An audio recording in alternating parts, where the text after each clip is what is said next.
माँ का निर्णय। मैं काफ़ी हूँ। रिया, रिया बेटा, कहाँ हो तुम? शालिनी अपनी 5 वर्षीय बेटी को ढूंढते हुए घर से बाहर निकली तो उसने देखा कि रिया घर के बाहर मुख्य दरवाजे के पास खड़ी होकर आंखें मलते हुए रो रही थी और आस पड़ोस के सारे बच्चे उसे पागल पागल कहकर चिढ़ा रहे थे।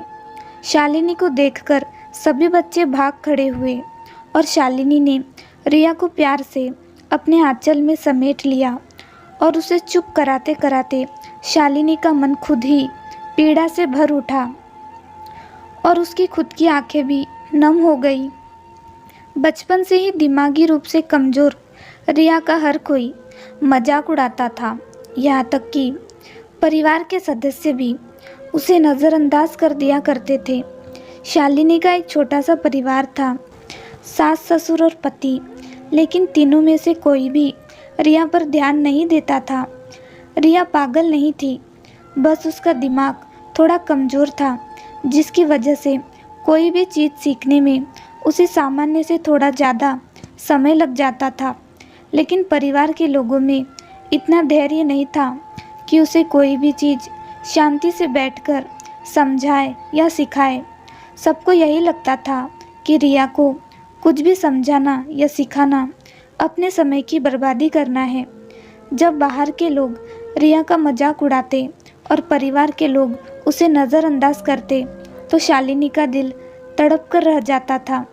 किसी भी माँ के लिए अपने बच्चे के बारे में ऐसा सुनना, ऐसा व्यवहार देखना असहनीय होता है। आज जब उसने सुना कि सारे बच्चे उसे पागल कह रहे हैं तो शालिनी के दिल के 1000 टुकड़े हो गए।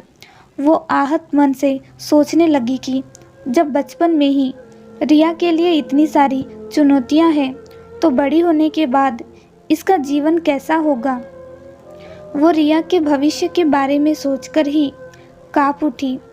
उसने अपने परिवार वालों को समझाने की बहुत कोशिश की कि रिया कोई पागल तो नहीं है, बस हमें उसके साथ ज़्यादा प्रेम और धैर्य से काम लेने की ज़रूरत है। लेकिन किसी ने उसकी बात पर कोई ध्यान नहीं दिया। तब उसके मन ही मन निर्णय लिया कि भले ही कोई मेरा साथ ना दे, अपनी बच्ची का भविष्य संवारने के लिए मैं ही काफ़ी हूँ। शालिनी के घर के आसपास कोई खास बच्चों वाला स्कूल नहीं था, तो उसने सामान्य स्कूल में ही उसका एडमिशन करवा दिया। सहयोग से वहाँ उसे टीचरों का भरपूर सहयोग मिला।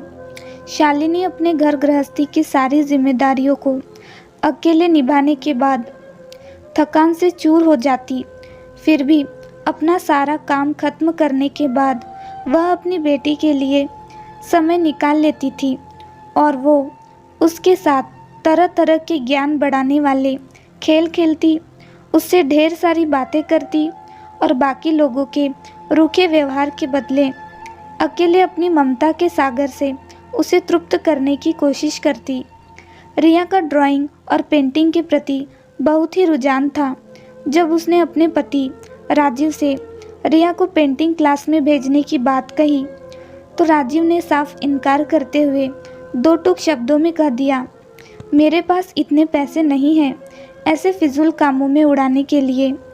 तब शालिनी ने अपनी बचत के पैसों से रिया को पेंटिंग क्लास भेजना शुरू किया। परिवार के लोग उसे कहते, तू क्यों इसके पीछे अपनी जान देने पर तुली हुई है, इसका कुछ नहीं हो सकता। लेकिन वो तो जैसे किसी अखंड साधना में लगी हुई थी। वो किसी की बातों से हतोत्साहित नहीं होती थी।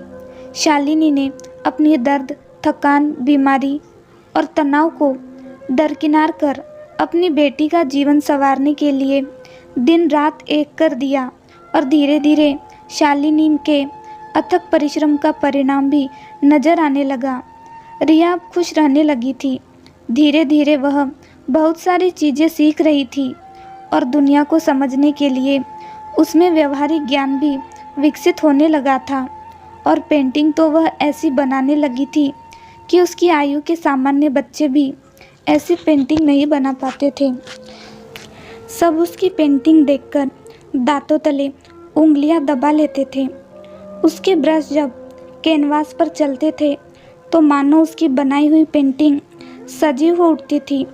15 वर्ष की आयु में ही रिया की बनाई हुई पेंटिंग की प्रदर्शनी में रिया की कला की खूब तारीफ हुई और समाचार पत्रों के द्वारा हर जगह उसकी चर्चा होने लगी।